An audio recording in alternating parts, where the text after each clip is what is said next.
bagaimana kita umat muslim di Indonesia menyikapi terbongkarnya kedok makam palsu yang dianggap keramat. Kenapa bisa muncul makam palsu? Karena ada pemalsunya. Apa motivasi palsu? UUD, ujung-ujungnya duit. Karena banyaknya orang berziarah, ada kotak masuk duit.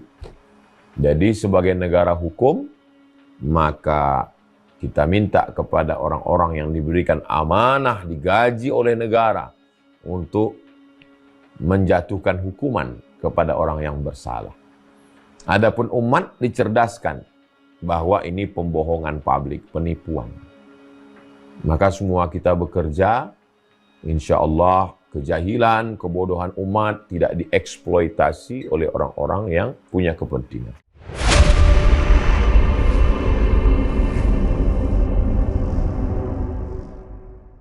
Tahun 2015 saya berkeliling ke pelosok-pelosok daerah karena ada pikiran, Bang Haji, ada pikiran yang mengganjel. Bermula dari kasus makam Mbah Priuk. Kasus makam Mbah Priuk. Mbah Priuk.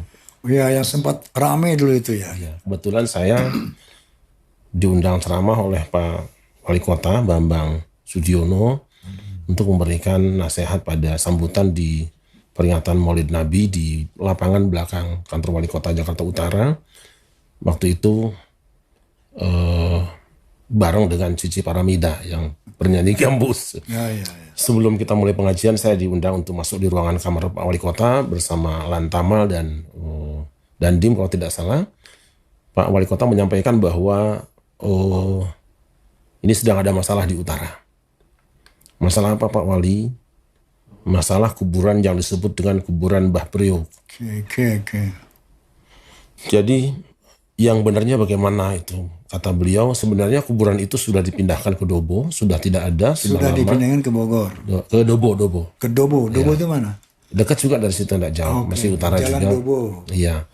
Nah terus, tapi ada orang yang, ada seorang Habib dan seorang pengacara yang membicarakan kembali, setengahnya menggugat bahwa dia mengaku sebagai ahli waris dari yang namanya Mbah Priuk itu. Jadi setelah itu kita selesai saja, tidak ngobrol lagi.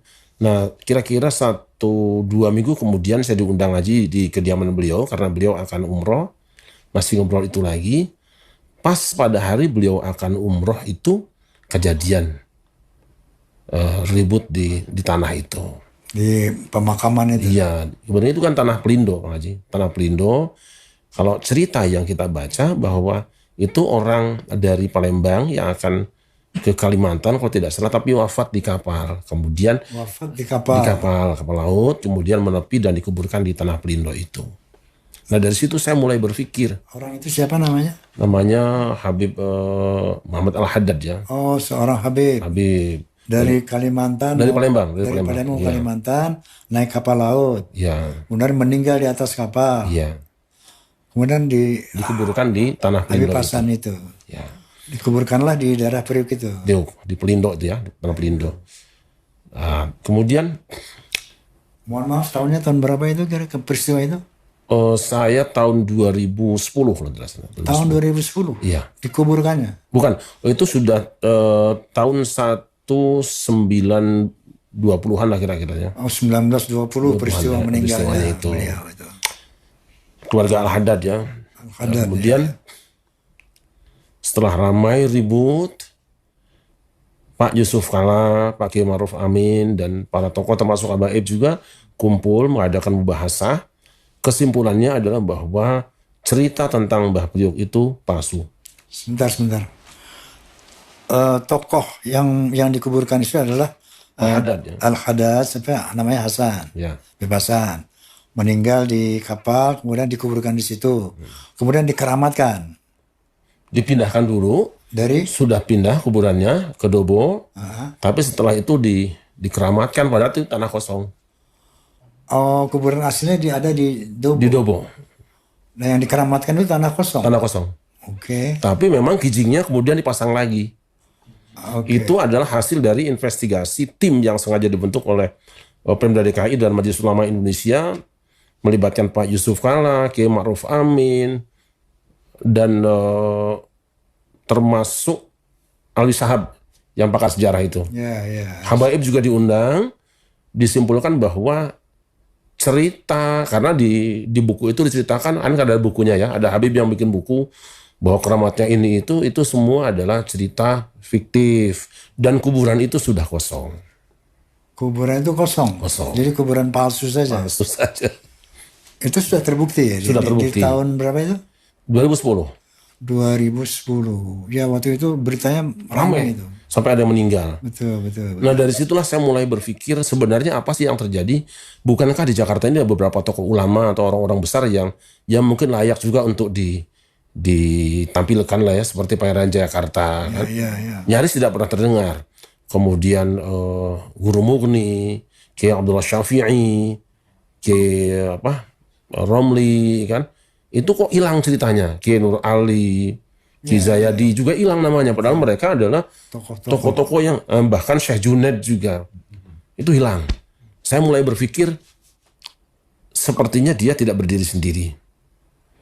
Nah, ketika saya bergerak, satu hari akan acara dengan TV One di ceramah di kuburan Sunan Kalijaga. Saya mampir di satu masjid. Di situ ada ruangan yang dikasih kelambu. Saya kan tukang ziarah ya. Okay. Saya tanya sama penjaga kotak amalnya, Mas ini yang dikasih kelambu itu apa? Kata beliau, itu Syekh Jumadil Kubro. Syekh Jumadil Kubro. Jumadil Kubro di Terboyo. Saya boleh masuk? Boleh. Saya coba masuk. Kok nggak ada kuburannya? Cuma kelambu aja. Saya tanya lagi ke dia, Nun sewu Mas, ini kok nggak ada kuburannya nggih? Memang nggak ada, ini cuma petilasan. Petilasan. Oke, udah saya anggap selesai lah. Tapi sekian tahun kemudian, kok sekarang ada tulisan besar, makam keramat Syekh Jumadil Kubro. Dan itu ada kuburannya. Pertama tuh nggak ada. Nggak ada. Sekarang sudah ada kuburannya. Sekarang sudah ada. Ada kuburannya, disebut dengan wisata ziarah, kemudian ada warung-warung, ada kotak amal tentunya, yang penting kan kotak amal sebetulnya. Yang nomor satu. Kalau yang lain sunat-sunatnya lah. Nah, saya tanya orang-orang, setahu saya Syekh Jumadil Kubro itu ada Terboyo di di Jawa Timur, bukan di situ. Sebentar, Syekh Jumadil Kubro itu tokohnya fiktif apa eksis? Eksis. Siapa beliau itu? Syekh Jumadil Kubro itu kan termasuk yang menurunkan kemudian Wali Songo kan? Oke. Yang menurunkan Wali Songo. Syekh Jumadil Kubro ini terah dari Wali Songo. Wali Songo, leluhurnya Wali Songo. Leluhurnya Wali Songo. Adanya di daerah Trowulan. Nah, itu Trowulan, Jawa Timur. Makam aslinya ada? Ada. Di Trowulan. Di Trowulan. Trowulan, Jawa Timur. Sampai sekarang masih ada. Nah, yang palsu itu di mana? Nah, di Terboyo itu Semarang. Di Semarang. Saya tanya, ini siapa yang mengadakan ini nih? Katanya berdasarkan petunjuk dari satu daerah lah. Dari mana? Dari Pekalongan. Dari Pekalongan. Habib Lutfi. Ya. Oke. Itu. Wah, itu keterangan siapa? Orang-orangnya di situ semua bisa ditanya. Orang. Sampai hari ini bisa ditanya semua. Sampai saya bilang, Mas ini kan kuburan palsu, Mas dulu kan nggak ada, sekarang jadi ada. Ya kita kan hanya melaksanakan saja. Udah itu saya anggap selesai, saya tinggalkan dan saya sampaikan ke teman-teman. Kemudian saya coba juga pas pengajian di Kalimantan Tengah, karena saya dengar ada kuburan ulama besar namanya Kiai Gede. Kiai Gede itu adalah seorang ulama yang dikirim oleh Kerajaan Demak untuk bersama-sama berjuang dan kemudian mengislamkan sekitar Kalimantan Tengah di Kota Waringin Barat.